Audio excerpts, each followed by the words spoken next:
കർത്താവിൻ്റെയും മഹത്വമുള്ള നാമം വാഴ്ത്തപ്പെടുമാറാകട്ടെ. അനുഗ്രഹിക്കപ്പെട്ട ഈ നല്ല പ്രഭാതത്തിനായിട്ട് കർത്താവിന് സ്തോത്രം ചെയ്യുന്നു. ഈ പ്രഭാത സന്ദേശം കേൾക്കുന്ന എല്ലാ പ്രിയപ്പെട്ടവർക്കും വീണ്ടും വരുന്നവനായ ക്രിസ്തുയേശുവിൻ്റെ നാമത്തിൽ എൻ്റെ പ്രഭാത വന്ദനങ്ങളെ ഈ നിമിഷം ഓർപ്പിക്കട്ടെ. വളരെ പ്രാർത്ഥനയോടെ തികഞ്ഞ ദൈവാശ്രയത്തോടുകൂടി ഈ സന്ദേശത്തിലേക്ക് നിങ്ങളുടെ ശ്രദ്ധയെ തിരിക്കുകയാണ്. ഗലാത്യർക്കെഴുതിയ ലേഖനം 3-ാം അധ്യായം അതിൻ്റെ 14-ാമത് വാക്യം. അബ്രഹാമിൻ്റെ അനുഗ്രഹം ക്രിസ്തുയേശുവിൽ ജാതികൾക്ക് വരേണ്ടതിന് നാം ആത്മാവെന്ന വാഗ്ദത്ത വിഷയം വിശ്വാസത്താൽ പ്രാപിപ്പാൻ തന്നെ. നമുക്കറിയാം, വേദപുസ്തകത്തിൽ ഏറ്റവും ആദ്യമായും അനുഗ്രഹിക്കപ്പെട്ട വ്യക്തി എന്ന് വിശേഷിപ്പിക്കുന്ന മനുഷ്യൻ അബ്രഹാമാണ്, അല്ലേ? ആ കാലഘട്ടത്തിൽ തന്നെ അബ്രഹാമിനോടുള്ള അനുഗ്രഹം, അല്ലെങ്കിൽ അബ്രഹാമിനോടുള്ളതുപോലൊരു അനുഗ്രഹം വേറൊരാളില്ല, ഇല്ലാത്തതായിട്ട് തന്നെ നമുക്ക് ചിന്തിക്കേണ്ടി വരും. അത്രയ്ക്കും ദൈവിക അനുഗ്രഹം പ്രാപിച്ചൊരു മനുഷ്യനാണ് അബ്രഹാം. ദൈവം പറഞ്ഞു, നിന്നാൽ സകല ജാതികൾ എന്ത് ചെയ്യും? അനുഗ്രഹിക്കും എന്ന് പറഞ്ഞത്. അബ്രഹാമാണ് അനുഗ്രഹിക്കപ്പെട്ടതെങ്കിൽ അബ്രഹാമിലൂടെ അനുഗ്രഹിക്കപ്പെട്ടവർ അനേകരാണ്.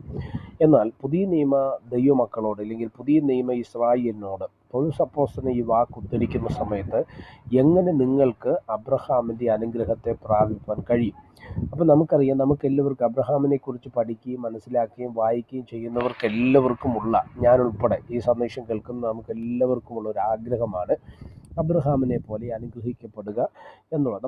പലപ്പോഴും അബ്രഹാമിൻ്റെ വിശ്വാസത്തെ പറ്റിയും അബ്രഹാം അനുഗ്രഹിക്കപ്പെട്ടതിനെ പറ്റിയൊക്കെ നമ്മൾ ചിന്തിക്കുകയും പറയുകയൊക്കെ ചെയ്യാറ്. പക്ഷേ ഇതെങ്ങനെയാണ് നമുക്ക് ഈ അനുഗ്രഹത്തെ പ്രാപിപ്പാൻ തക്കവണ്ണം കഴിയുക? അതിനൊരു മാർഗം ആര് പറയുകയാണ്? സ്തോത്രം. അപ്പോസ്തലനായ പൗലോസ് ഗലാത്യ സഭയോട് പറയുന്നതാണ് നമ്മൾ വായിച്ചത്, അല്ലേ? എന്താ വാക്യം?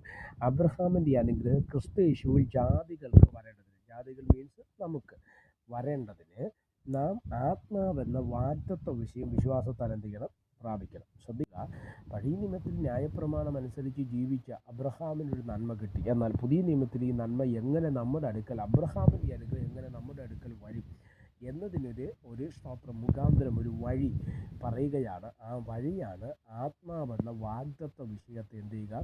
പ്രാപിക്കുക. സ്തോത്രം. തിരുവചനം പറയുന്നത് പോലെ പരിശുദ്ധാത്മാവിനെ നമ്മൾ പ്രാപിച്ചാൽ അബ്രഹാമിൻ്റെ അനുഗ്രഹം നമ്മളിലേക്ക് എന്ത് ചെയ്യും? വരും. ഇതെങ്ങനെ നമുക്ക് പ്രാപിക്കാൻ കഴിയും? അതിനും ഒരു മാനദണ്ഡം പറയുന്നു. വിശ്വാസത്താൽ നമ്മൾ ഈ സ്തോത്രം ദൈവത്തിൻ്റെ ആത്മാവിനെ നമ്മൾ പ്രാപിച്ചാൽ അത് നമ്മുടെ ജീവിതത്തിനകത്ത് അനുഗ്രഹവും നന്മയും വിശാലതയ്ക്കും കാരണമാകുവാൻ തക്കവണ്ണം ഇടവരല്ലേ. അതുകൊണ്ട് തന്നെ ശ്രദ്ധിക്കുന്ന ദൈവമക്കളോട് ഞാൻ പറയാം, അബ്രഹാമിനെ പോലെ നാം അനുഗ്രഹിക്കപ്പെടും, അബ്രഹാമിനെ പോലെ നാം മാനിക്കപ്പെടും. അബ്രഹാമിൻ്റെ തലമുറ ദൈവം അനുഗ്രഹിച്ചതുപോലെ നമ്മയും നമ്മുടെ തലമുറകളെയും ദൈവം അനുഗ്രഹിക്കും. ഒറ്റ മറുപടിയുള്ളൂ, ആത്മാവെന്ന വാഗ്ദത്ത വിഷയത്തെ വിശ്വാസത്താൽ പ്രാപിച്ചാൽ ആ നന്മയെ നമുക്ക് പ്രാപിച്ചെടുക്കുവാൻ തക്കവണ്ണം കഴിയും. അതാണ് പുതിയ നിയമത്തിൽ കർത്താവ് നമുക്ക് നൽകിയ മാർഗം എന്ന് പറയുന്നത്. ആ അനുഗ്രഹവും നന്മയും പ്രാപിച്ച് മുന്നോട്ട് നിത്യതയ്ക്കായിട്ട് ഒരുങ്ങുവാൻ സ്വർഗ്ഗം നമ്മളെ സഹായിക്കട്ടെ.